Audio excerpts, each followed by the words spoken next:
All right, guys, so what we've got here is I'm gonna vomit if I say it. You know what it is. It's a gas-powered roof pump. But what we've got is a chemline valve, and we're gonna test this on several different valves. We don't like these pumps. When I say we, I mean I don't like these pumps. They've got a lot of gremlins, but I do know a lot of guys like them. So what we're doing today is showing you guys a test. We've got a chemline 1-inch valve, and we're going to get a flow rate. So for those of you that are using a AR45 or any of the gas powered pumps, I'm going to show you that the BatchBuster is going to flow more than anything else. So this will just be the chemline test. I've got some more valves ordered that will, once we get them in house, we'll do the same test. We've got a 1-gallon jug over here in the floor. We're going to do 3 and get a number of how many seconds it takes to fill up a 1-gallon jug. So it's pretty simple to test. We've got 16 gallons of water to pull from. Chemline, 1 valve in the line on the suction side, so it's wide open. We'll test it 3 times, get an average number. I think we just did it a few times. It's going to be around 9 seconds or so. And then we're going to swap the valve out, put a 1-inch BatchBuster, same setup, and it's got the super ball, and run it and see what the difference is, because more flow to your pump is always better. So for those of you that want to run one of these pumps, if you're going to run it with a BatchBuster. So we'll stop the footage here, reposition ourselves and try not to get soaking wet, and fire up this thing over here. So we'll be right back. Okay, so what we're going to do is crank it up in bypass mode. It'll go back to the tank, and then I will just be a little bit easier to not get soaking wet. So we can go ahead and fire the pump up, let it cycle back.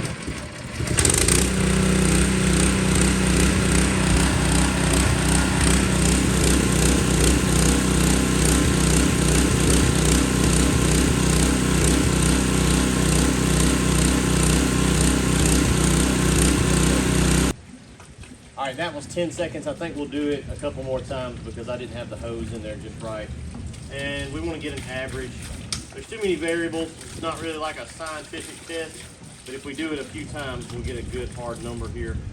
All right, empty the jug out. It's in bypass. As soon as you throw that lever, he's going to start the timer.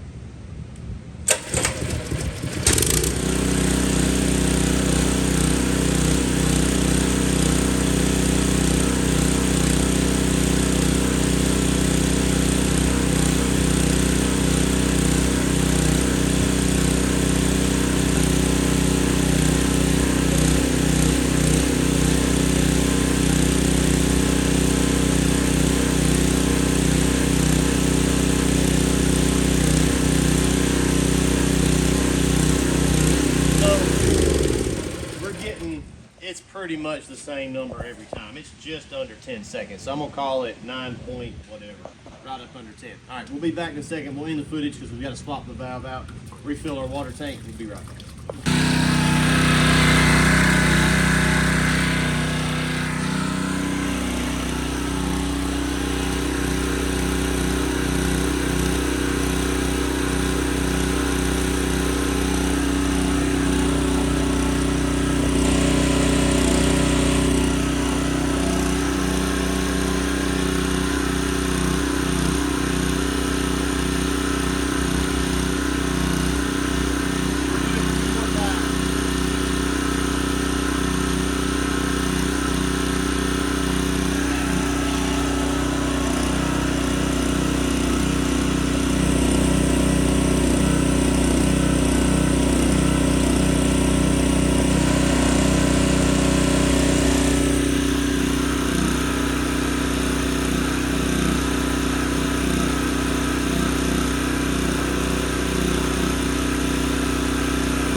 Hopefully, I think the first one was a little off, but I'm gonna say about 6 seconds. We're cutting about 4 seconds off.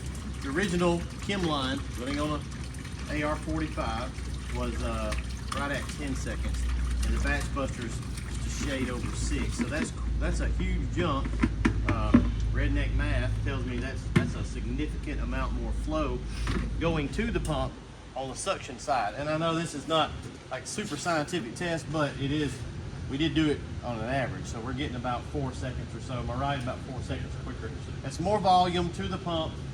Again, I ain't a big fan of these pumps, but if you're gonna run one, you wanna give it as much flow as possible. So BatchBuster versus a chemline on a gas, what do you call it? Pump. BatchBuster hands down if you've got the blue ball upgrade kit. So stay tuned. We'll do some more of these videos as we get some more in. I got an Ashai coming. We're gonna smoke it. We've got a Hayward on the way. We're gonna smoke it too. I know you guys that run these pumps have a lot of trouble out of them. I think a lot of that would be mitigated by not starving the pump, because you have to remember, we're doing something with this. Richard's, he knows more about these pumps than probably a lot of people. Was it made for what we're doing with it? No, it's a pump. It's made to pump. This is made for agriculture use, pesticide use.